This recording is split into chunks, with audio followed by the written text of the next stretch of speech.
Drugs, I did not take it for the fun of it to like get a high feeling. I wanted to overdose and kill myself. What happened with my uncle? I think that was one of the huge cause of how I ended up with drugs and having like mental health issues. My uncle and I have this very, very strong relationship, very strong bond.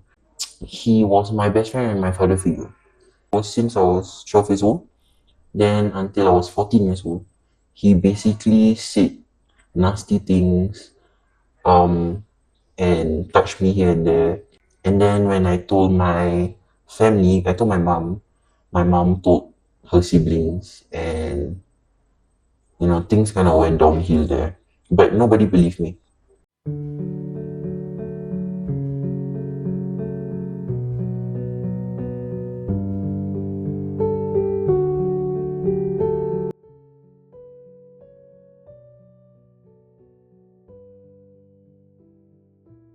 Um, so basically, last time I didn't know what it meant for a guy to have a boner. Okay, so I was young. I was not street smart. I was education smart, but not street smart. So things like this, I didn't know what it was. And when he has a boner, he used to like grab my shoulder and make me sit on top of him, and then he will say like, "Oh, cover my boner," and then he laugh, and I laugh because I don't know what it was, you know. And then as I was growing older, maybe I was like one or like two.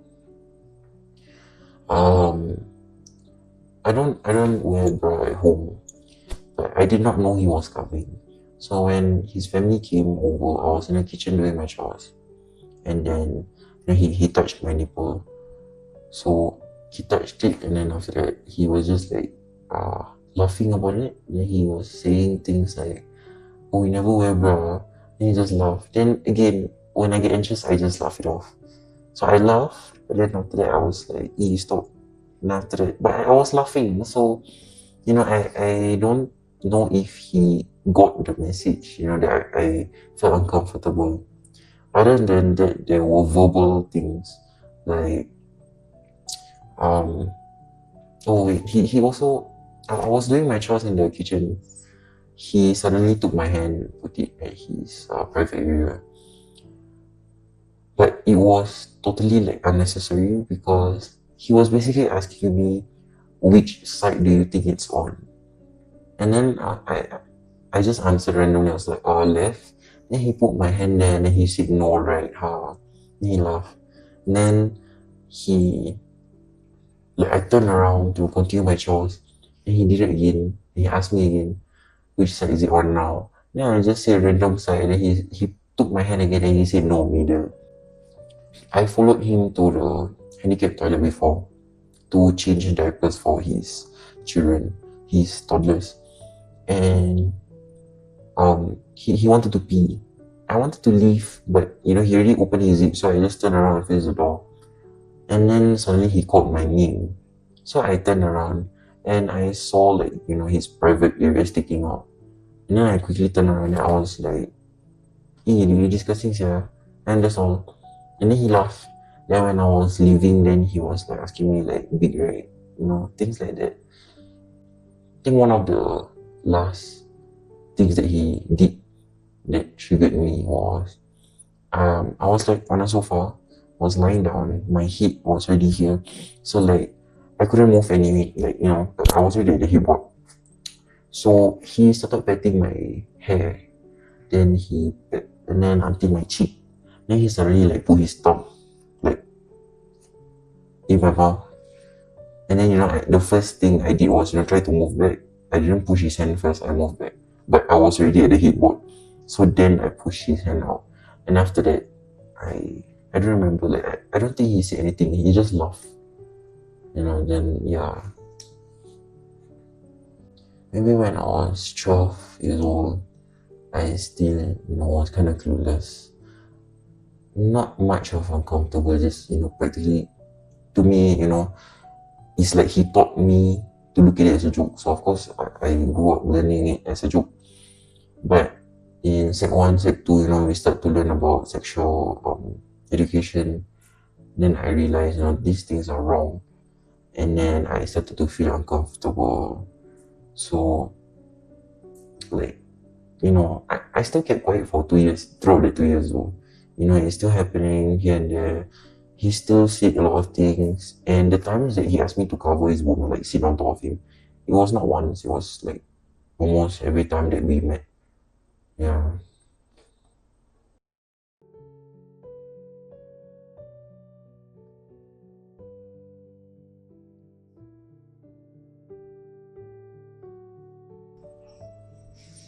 I don't know, it was pure just uncomfortable. It felt wrong, but I also couldn't say no. So I remember it was 2021, I think 21st or 22nd June or July, on Father's Day. He was at my house, and then I think that was the last time he like touched me. I went into the toilet into my mom's like bathtub, and I just sat there for 2 hours. And I was crying, but I couldn't understand myself also because, like I said, I didn't know what was happening. I don't know what I was feeling. I just felt the need to cry, like something was not right. Yeah.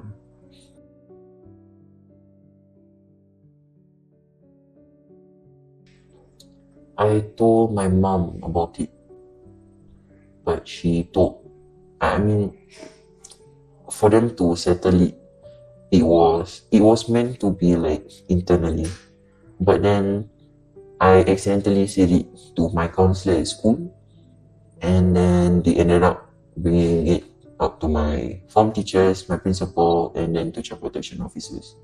Police report was launched, but nothing happened after that. It was just quiet, so I'm not too sure.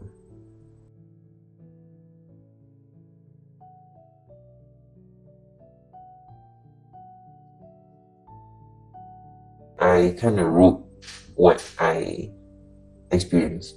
There was like, I think 3 or 4 pages long. I basically wrote the scenarios. I mean, the whole thing that happened, detailed, the days, the place, the what he did.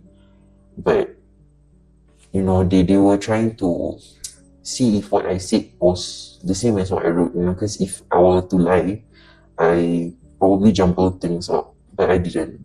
Even the officer actually, the CPO and the um police officers, the IOs, they actually said that my story was very like on point.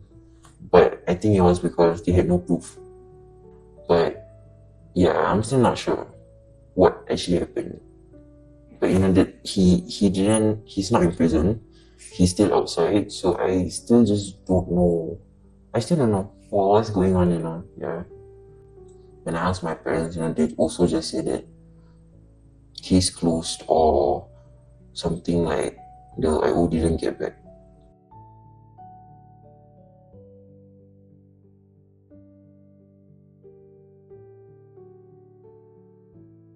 Even when I don't want him to go in, I still didn't want the fact that people were looking at me like I was the one lying. And I heard some of his replies, like to counter back what I said, but it was just pure nonsense. And yet again, everyone was just blaming me, everyone putting the pressure on me, like I was the problem. So until now, I still don't want him to be inside. I just want the rest to stop, you know, blaming me for it. It's just that the fact that police report was launched and nothing happened, it still feels like I feel wronged. I feel like, you know, I did not like get my justice there.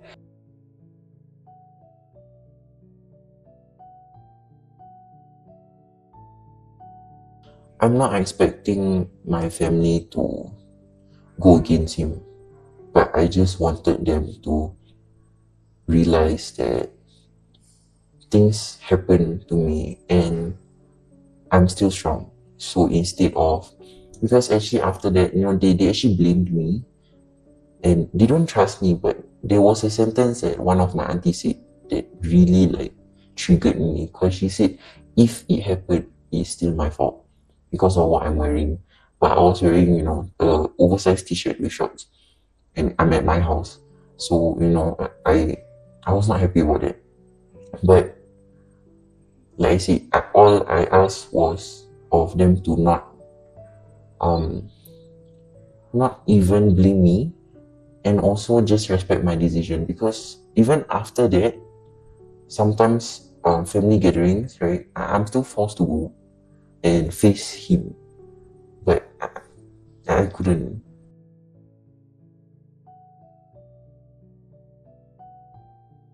Child protection officers forced me to make the report, because we are underage, we have to make a report. So for me is, now you guys forced me to make a report. I know I had no proof, but because of this and there's no proof, and the whole family now knows, so everyone is saying that I'm lying, everyone is pointing fingers at me. I feel like if the child protection officers did not step in, I could have still stopped him. I feel like if all this didn't happen, my family wouldn't have like the fights. They're still saying like bad things about me behind my back. I hear it, but in front of in front of each other, they just act normal. But me knowing that, how anxiety works, right? So, I will still feel like they're talking about me, and I hear it, and it is still just uncomfortable for me.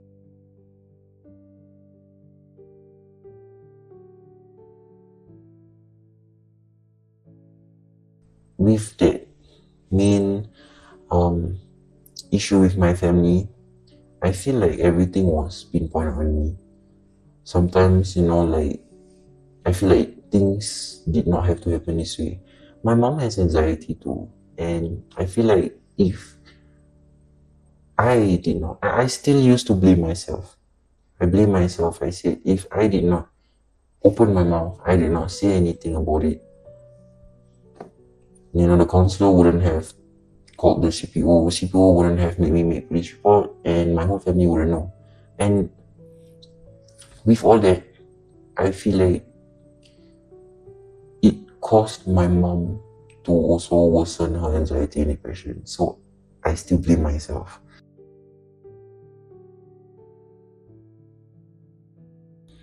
I'm not sure if my parents actually believe me. My dad, I'm not sure if he believed me, or he's just trying to be a father. I think my mom does. I I still don't know. I sometimes I feel like, sometimes she says she believes me, but sometimes she tell me things like maybe he's just playing around or something.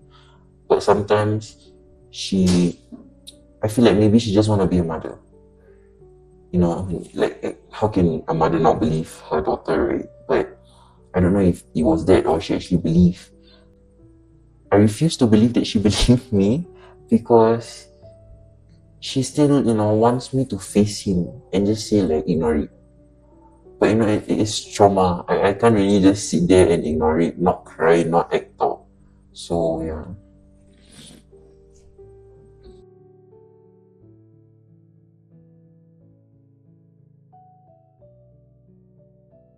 That happened like about 4 or 5 years ago. I took 2 or 3 years to be able to really be in the same place as him.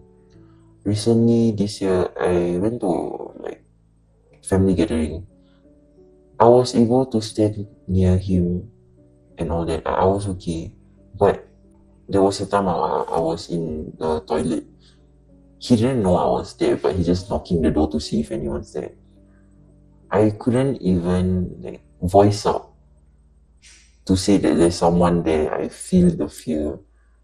So I'm guessing like up until now, it will always hit me that I'm still feeling the trauma. But honestly, I still can't hate him for it.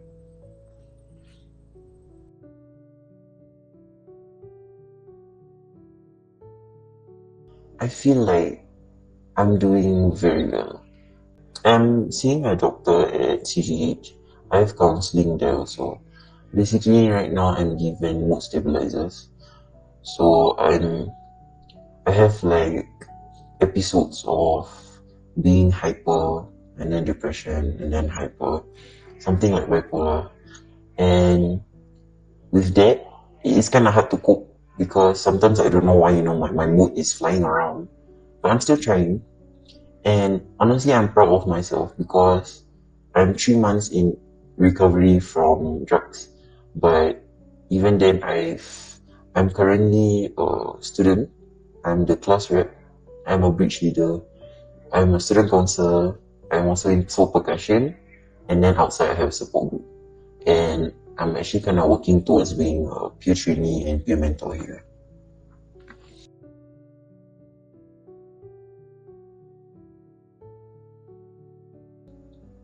Actually, it was a pop-up booth at my school, and then they were saying that they were ex-drug addicts.